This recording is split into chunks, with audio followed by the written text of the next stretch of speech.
보겠습니다. 공병호 소장님 모셨습니다. 반갑습니다. 안녕하십니까? 예. 네, 소장님께서 한번 쭉 2년간의 이 실정에 대해서 한번 말씀해 주시죠. 2년째가 됐으니까 네. 내가 궁금했어요. 그러니까 말 말고 숫자로 성적표가 어떻게 나왔냐. 그렇게 해서 이제 한번 살펴보니까 제 자신도 경악할 정도로 그렇게 엉망이더구먼요. 그래서 그거를 그냥 주장하지 않고 말로 한번 이렇게 숫자로 대해가지고 말씀을 드리겠는데, 일단 첫 번째는 성장률이 최악입니다. 성장률이 최악. 마이너스가 나왔습니다. 올해 1분기가 마이너스 0.3%인데 작년도가 2.7% 성장을 했거든요. 2.7%면은 작년에 가장 거대 예산을 썼기 때문에 실질적으로 그 예산이 투입이 안 됐으면 2%대 초반 정도인 거죠.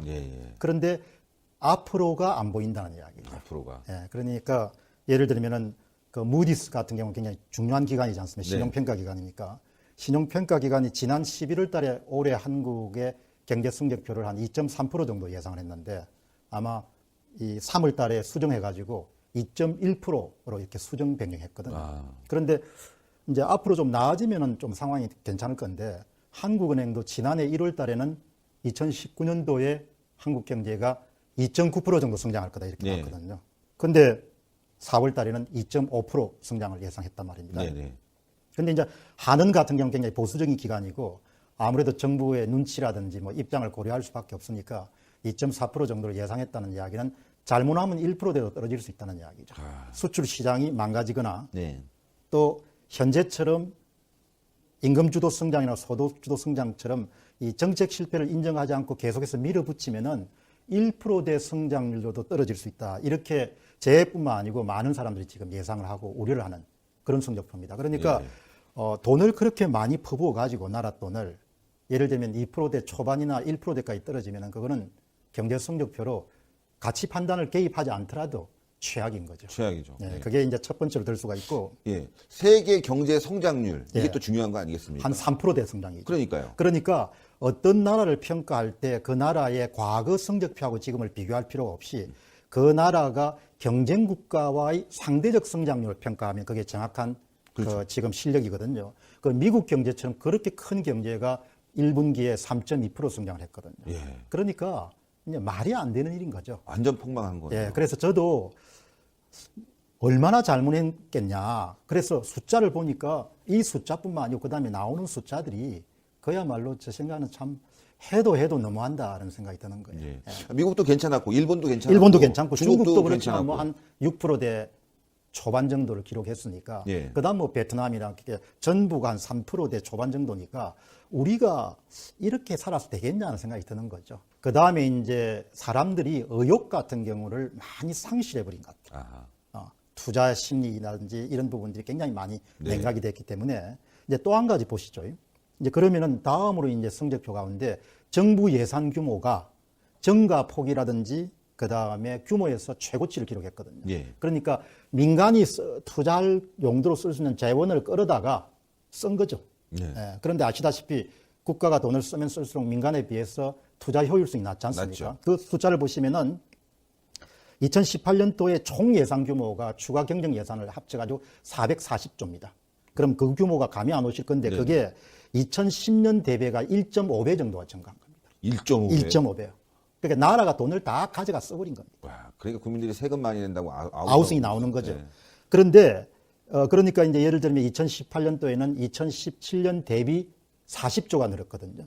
그럼 전년 대비 10%가 증가한 겁니다. 그럼 경제 성장이 2%인데 나라 씀씀이는 10%가 증가한 거예요. 말이 안 되는 거죠. 그런데 앞으로도 문재인 정부는 아주 신념이 거대 정부, 큰 정부가 선이다 이렇게 생각하는데 그 입장에서 한 번도 벗어날 그런 생각이 없는 거죠. 이제 올해도 예산이 추경을 합치면 475조입니다. 슈퍼 예산인 거죠.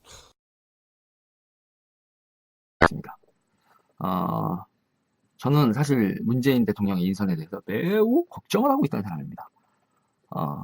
캠프에서나 언론에서나 그 주변에서 이제 나오는 흘러내릴 보도화되지 않은 뭐 얘기들과 뭐 흘려져 나오는 얘기들이 너무 얼토당토한 얘기가 많았어요.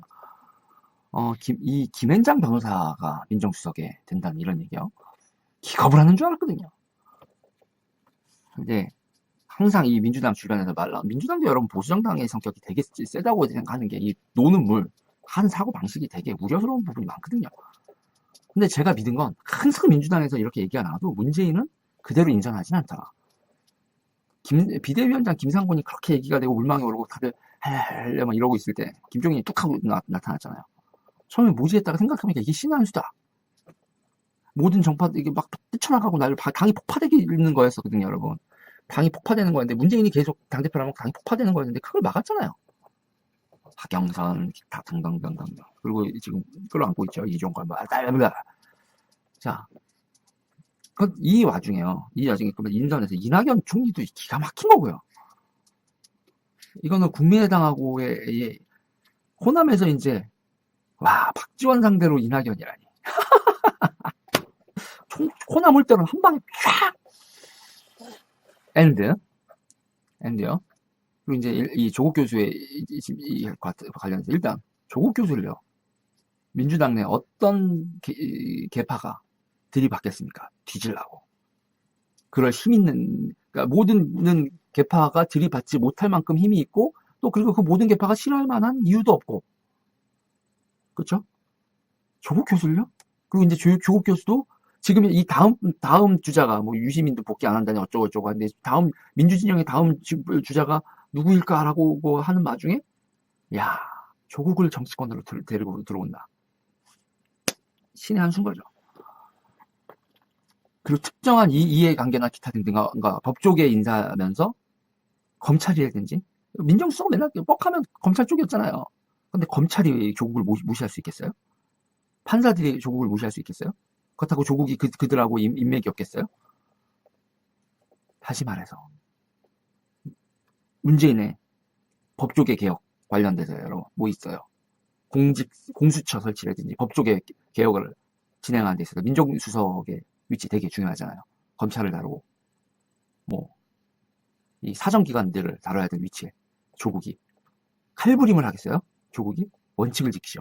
근데 지금 이걸 알아야 돼요. 상식적 원칙을 지키는 사람이 가장 무서운 칼부림을 하는 사람이 이 시대라는 거죠. 지금 이 시대가. 왜냐하면 저 미친 것들이 난장판쳐놨기 때문에. 시작부터 아주 좋고요.